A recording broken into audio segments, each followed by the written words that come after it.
Halo anak-anak sekolah minggu GKA Sion. Lause punya pengumuman. Berdasarkan peraturan pemerintah, selama pandemi ini kita masih harus bersabar untuk tidak beribadah di gereja dan tetap dalam ibadah online setiap minggunya. Lause berharap kalian selalu bertekun dalam doa dan tetap bersemangat ya. Tuhan Yesus memberkati. Shalom Papa Mama dan adik-adik. Berjumpa lagi dalam ibadah anak. Sebelum memulai ibadah, perhatikan panduan ibadah berikut ya. Mohon bimbingan Papa dan Mama selama adik-adik mengikuti ibadah online. Adik-adik siap dengan baju yang rapi dan sopan seperti sedang berada di dalam gereja. Adik-adik dapat mengikuti instruksi dari lause-lause dengan antusias.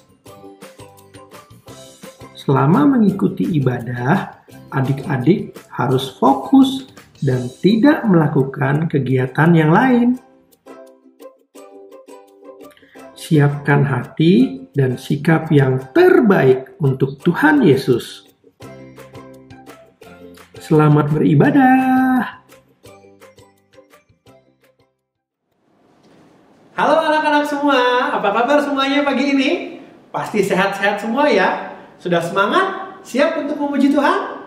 Pastinya, langsung juga percaya kalau anak-anak walaupun di rumah saja, beribadah di rumah, tapi langsung yakin bahwa anak-anak pasti akan sungguh-sungguh dalam memuji dan memuliakan Tuhan. Nah, sebelum kita mulai ibadah kita pagi hari ini, yuk kita berdoa dulu. Tuhan Yesus, kami mengucap syukur untuk pagi hari ini. Kami bersyukur untuk kesehatan yang Tuhan berikan. Kami bersyukur untuk keluarga yang Tuhan berikan. Kami bersyukur untuk apapun yang terjadi dalam kehidupan kami. Walaupun mungkin dalam kondisi yang sulit saat ini Tuhan, tapi kami percaya Tuhan terus menyertai hidup kami. Tuhan, sekarang kami akan memulai ibadah kami. Tuhan tolong setiap kami berikan hati yang sungguh-sungguh untuk mau memuji dan memuliakan Tuhan. Terlebih lagi ketika kami akan mendengarkan firman-Mu, biarlah kami juga boleh sungguh-sungguh siap untuk diberikan kebenaran akan firman Tuhan. Terima kasih ya Bapa. Sekali lagi pimpin ibadah kami dari awal hingga akhirnya. Dalam nama Tuhan Yesus kami berdoa. Amin. Anak-anak, gak terasa loh kalau kita sudah akan mengakhiri tahun 2020 ini. Dan ini adalah ibadah kita yang terakhir di tahun 2020. Nah anak-anak, kalaupun mungkin kita mengalami masa-masa yang sulit saat ini karena pandemi COVID-19 yang masih belum berlalu, tapi kita percaya kalau sampai saat ini kita ada dengan kesehatan, keluarga kita, itu semua karena penyertaan Tuhan dan pertolongan Tuhan. Mari kita sama-sama bangkit berdiri. Kita mau menyatakan rasa syukur kita kepada Tuhan atas penyertaan Tuhan dalam kehidupan kita. Terlebih di tahun ini kita bisa melaluinya bersama-sama dengan Tuhan. Kita menyatakan rasa syukur kita kepada Tuhan dengan menaikkan pujian. Terima kasih Tuhan. Kita akan naikkan pujian ini bersama-sama dengan rasa yang syukur yang sungguh-sungguh kepada Tuhan. Terima kasih Tuhan. Terima kasih Tuhan untuk kasih setiamu yang ku alami dalam hidupku. Terima kasih Yesus untuk kebaikan-Mu sepanjang hidupku. Terima kasih Tuhan. Terima kasih Tuhan untuk kasih setiamu yang ku alami dalam hidupku. Terima kasih Yesus untuk kebaikan-Mu sepanjang hidupku. Katakan terima kasih Yesus. Terima kasih Yesusku buat anugerah yang Kau hari ini Tuhan adakan syukur bagimu. Sekali lagi kita angkat pujian ini. Terima kasih Tuhan untuk kasih setiamu yang ku alami dalam hidupku.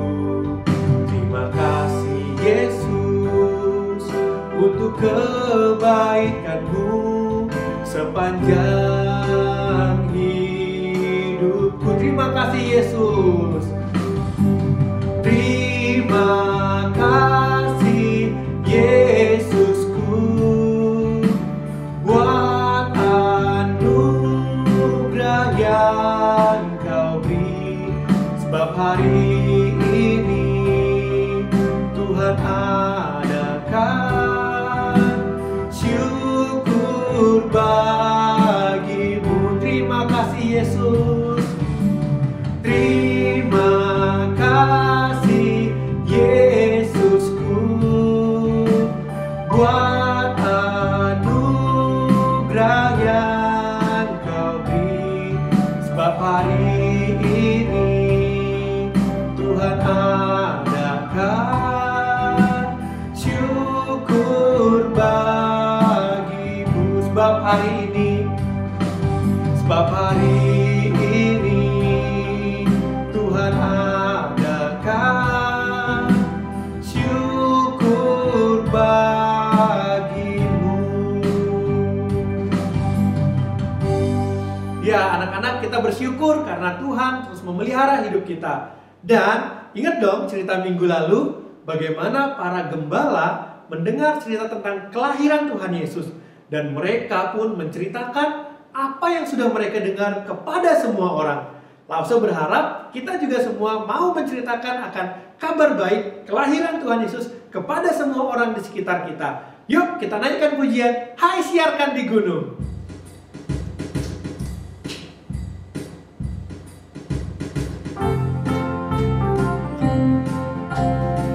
Semuanya bangkit berdiri ya, sambil bertepuk tangan.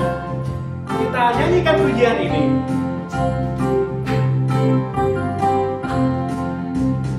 Hai, siarkan di gunung, di bukit dan di mana jua. Hai, siarkan di gunung kelahiran Yesus.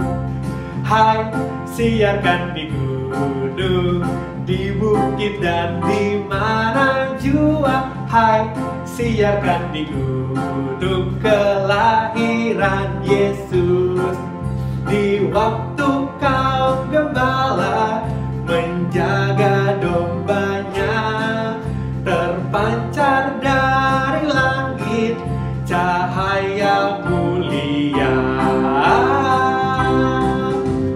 Hai, siarkan di gunung, di bukit dan di mana jua. Hai, siarkan di gunung kelahiran Yesus. Di waktu kau gembala menjaga dombanya, terpancar dari langit cahaya mulia. Hai, siarkan di gunung, di bukit dan di mana jua. Hai, siarkan di gunung kelahiran Yesus. Kelahiran siapa? Kelahiran Yesus. Kelahiran Yesus. Nah, anak-anak, langsung percaya kalau kita semua juga punya papa mama seperti Yesus ya. Tuhan Yesus lahir dari papanya siapa? Yusuf, dan mamanya Maria. Kita juga punya papa mama, dan kita juga harus taat dong sama papa mama kita ya. Dan kalau mungkin di tahun 2020 ini masih banyak yang gak taat sama papa mamanya, di tahun depan, di tahun 2021, kita harus sama-sama belajar untuk lebih taat lagi sama papa mama kita ya. Karena di Efesus 6 ayat 1 mengatakan apa? taatilah hai anak-anak, taatilah orang tuamu. Karena memang haruslah demikian. Kita mau naikkan pujian Efesus 6 ayat 1 ini sama-sama ya. Kalau yang belum tahu, kita belajar sama-sama lagunya. Yuk kita naikkan pujian ini.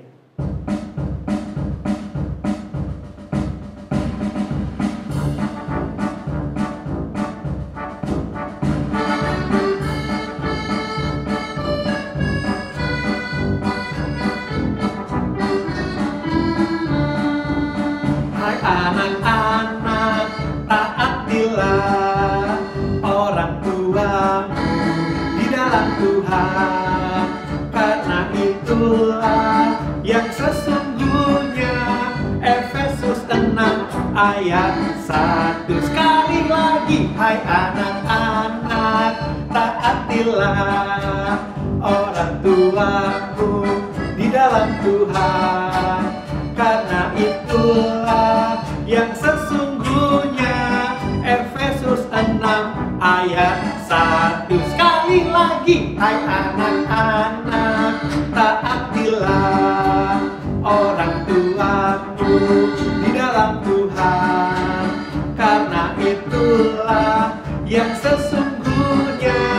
Efesus 6 ayat 1. Ayat berapa? Efesus 6 ayat 1. Oke anak-anak, tiba saatnya kita akan mendengarkan firman Tuhan. Siapa yang sudah siap untuk mendengarkan firman Tuhan? Wah, semuanya angkat tangan ya. Dan ketika kita mendengarkan firman Tuhan, kita harus sungguh-sungguh agar firman itu bisa tumbuh dalam hidup kita dan berbuah yang lebat dalam hidup kita. Yuk sama-sama kita naikkan pujian Kubuka Alkitab. Kubuka Alkitab, lalu ku baca. Srek, srek, srek, srek, srek, srek. Firman Tuhan ada di hatiku, ada di langkahku, ada di hidupku, dan terus bertumbuh sinari jiwaku.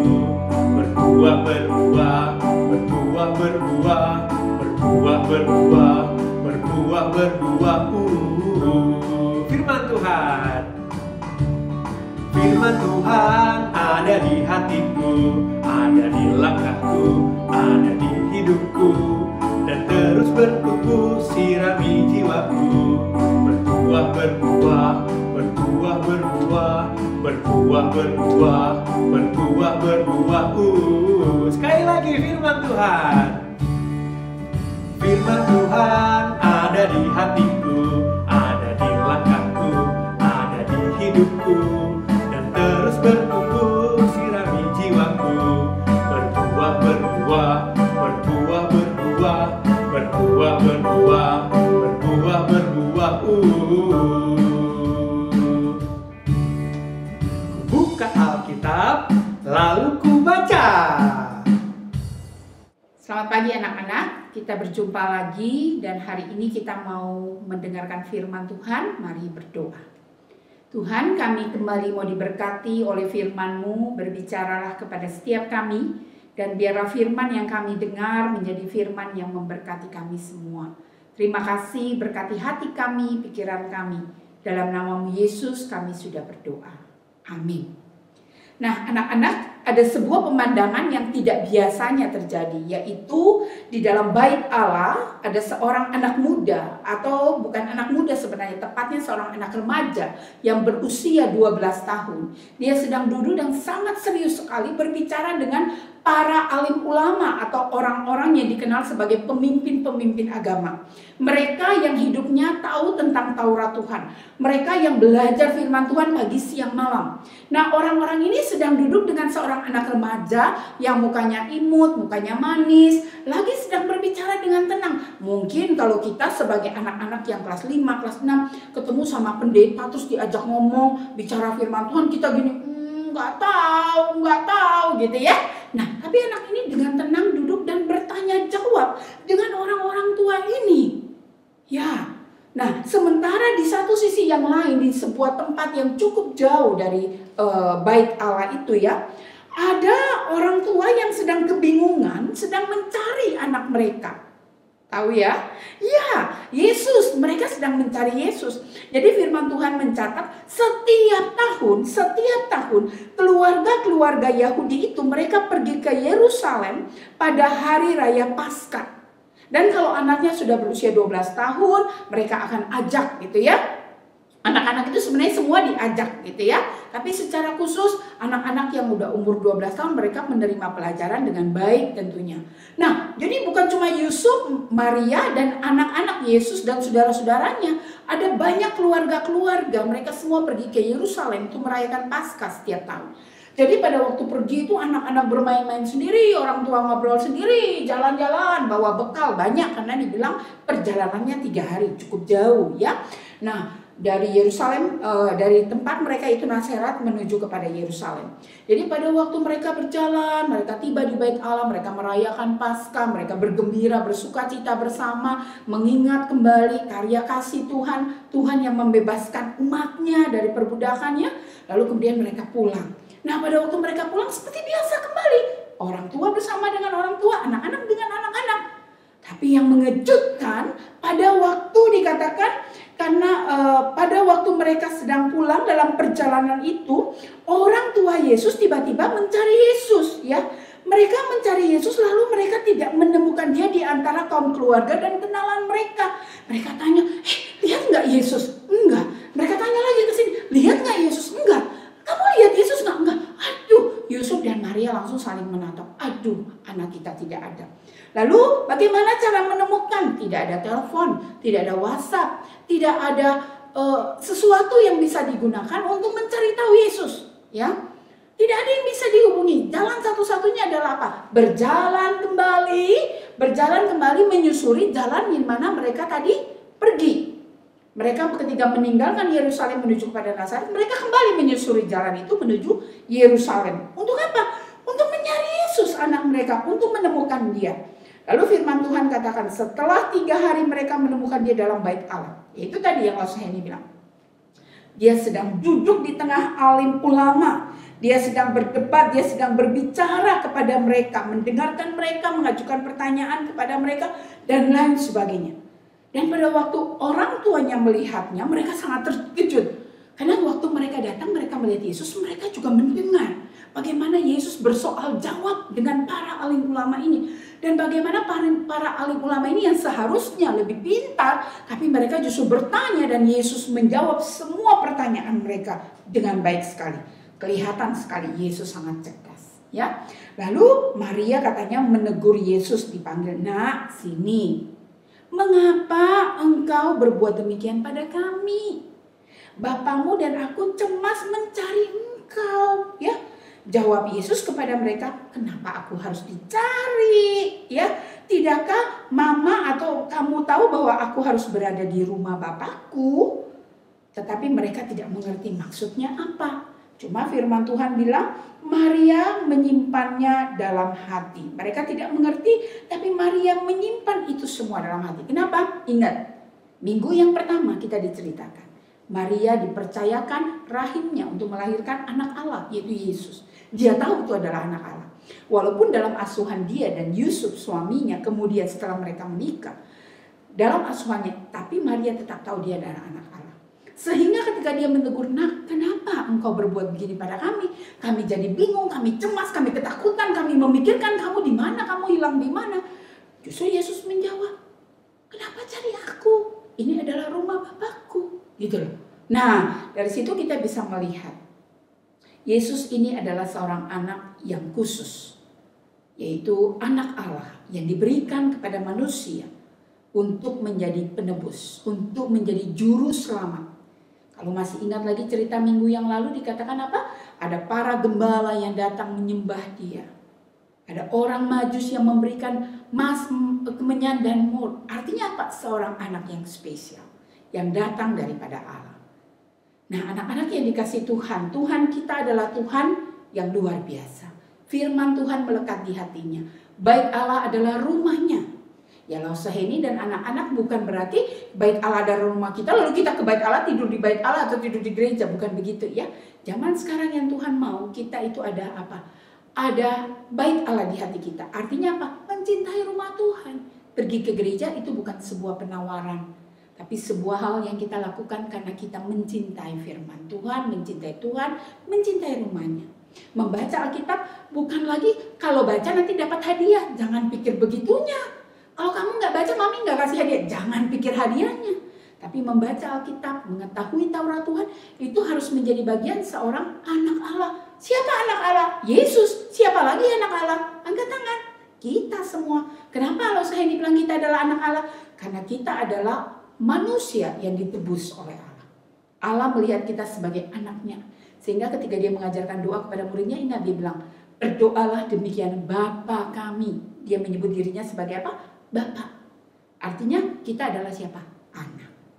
Ya, kiranya Tuhan memberkati kita sekalian. Tuhan menolong kita menjadi seorang manusia, anak Tuhan yang mencintai rumah Tuhan, mencintai firman Tuhan. Tuhan memberkati kita sekalian. Mari kita berdoa. Tuhan Yesus, saya lemah. Kadang-kadang saya menawar untuk ke gereja. Bahkan saya juga menawar untuk membaca firman. Buat saya terkadang nonton televisi jauh lebih penting. Buat saya terkadang mengerjakan soal sekolah jauh lebih penting. Bahkan buat saya mungkin game itu jauh lebih penting. Sehingga saya mengabaikan pergi ke gereja atau membaca firman Tuhan. Tapi saya mau berjanji, mau belajar Tuhan di akhir tahun ini untuk belajar mencintai firman Tuhan. Tidak perlu disuruh, saya sudah membaca firman Tuhan. Tidak perlu diberi imbalan, saya akan rajin pergi ke gereja. Tidak perlu dibujuk-bujuk, saya akan rajin membaca firman Tuhan. Tapi saya lemah. Saya membutuhkan Tuhan untuk menolong saya. Saya membutuhkan Tuhan untuk membantu saya. Tolonglah Tuhan. Terima kasih untuk firman Tuhan. Teladan seorang pemuda bernama Yesus pada waktu dia berumur 12 tahun yang telah kami dengar. Kami mau Tuhan untuk hidup seperti yang Tuhan kehendaki. Dalam nama Tuhan Yesus kami sudah berdoa. Amin. Tuhan memberkati kita sekalian. Selamat hari Minggu, selamat mengakhiri tahun ini dan memasuki tahun yang baru. Nah, anak-anak sudah dengar kan firman Tuhan yang disampaikan hari ini? Yuk kita belajar untuk setia dan taat melakukan firman Tuhan yang sudah kita dengar. Dan untuk ayat hafalannya diambil dari Lukas 2 ayat 52. Sekali lagi, Lukas 2 ayat 52. Dan Yesus makin bertambah besar dan bertambah hikmatnya dan besarnya, dan makin dikasihi oleh Allah dan manusia. Dan jangan lupa ya untuk tetap memberikan persembahan. Anak-anak boleh titip persembahannya kepada papa mama dan bisa ditransfer ke rekening gereja yang ada di deskripsi di bawah. Selamat hari Minggu, Tuhan Yesus memberkati.